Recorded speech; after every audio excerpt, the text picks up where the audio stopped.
ఈ రాష్ట్రంలో ఉన్నటువంటి బీసీ ప్రజాప్రతినిధులు ఎవరైతే సర్పంచులు, ఎంపీటీసీలు, జెడ్పీటీసీ, వార్డు మెంబర్ కావాలనుకుంటారు, బీసీ సోదరులారా, సోదరిమణులారా, 2019లో 23% రిజర్వేషన్స్ గత ప్రభుత్వం 34 నుంచి 23 కుదించింది టీఆర్ఎస్ ప్రభుత్వం.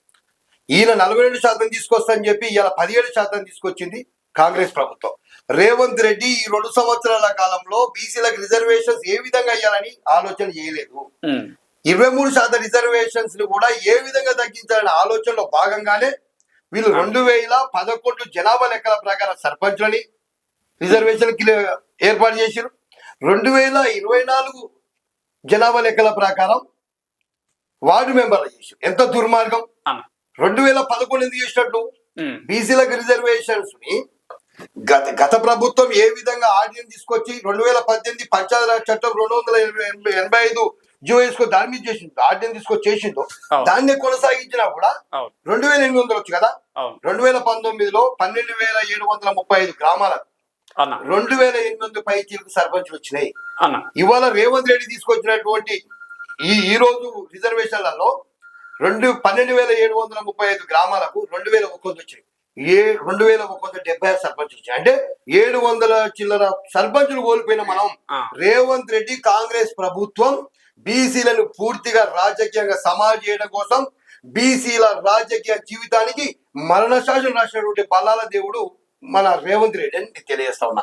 అందుకే రెడ్లని ఏ ఊర్లో సర్పంచులు వేసినా కూడా మీరు బీసీలు మొత్తం వేయండి, వచ్చిన 17% వేయండి, మొత్తం జనరల్ సీట్లలో వేయండి.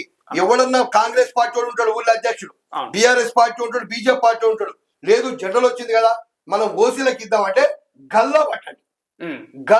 వాడు మండల అధ్యక్షులు కానీ, వాడు గ్రామ అధ్యక్షుడు కానీ, వాడు ఎమ్మెల్యే కానీ గల్లా పట్టి ఒక్కొక్కరి. మేము మా రక్త మాంసాలు మరిగించి మా జీవితం మొత్తం అర్పించి పార్టీలకు సచ్చిన పార్టీ జెండాలు కప్పుకోవాలని మేము అనుకుంటే, గాడిదలారా మీ పార్టీలో మేము బానిసలమా? మీ పార్టీలో మేమేమైనా పాలేరమా? మీరిస్తే మేమేమైనా తీసుకునేది?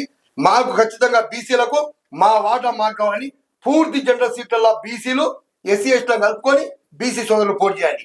12,735 గ్రామాలలో ఎస్సీ ఎస్టీ సోదరులు పోను, మిగతా మొత్తం బీసీలు గెలుచుకోవాలి. మిగతా బీసీలు గెలుచుకుంటే బీసీల యొక్క రాజకీయ భవిష్యత్తు ఉంటుంది. బీసీ పొలిటికల్ ఫ్రంట్, మేము బీసీ పొలిటికల్ ఫ్రంట్ ఏర్పాటు చేసింది ఈ రాష్ట్రంలో సంఘాలు పెట్టి మనడ కొనసాగించడానికి కాదు, సంఘాలు పెట్టి అడగడానికి కాదు. మేము బీసీలని రాజకీయంగా ఏ విధంగా ముందు తీసుకెళ్లాలనే ఉద్దేశంతోనే మా BC political front chairman Balaraju Gouda గారు ఏ విధంగా చిరంజీవి సార్ని కలుపుకొని, అదే విధంగా విశారదన్ మహారాజు గారితో BC intellectual forum Chiranjeevi sir ఆధ్వర్యంలో, ఆయన అధినాయకత్వంలో ఈశ్వరయ్య గారిని కలుపుకొని, విశారదన్ మహారాజు గారిని బీసీఎస్టీ సపోర్ట్ తీసుకొని ఒక పార్టీ రాబోతుంది. సంవత్సరంలో ఒక పార్టీ నిర్మాణం చేస్తున్నాం.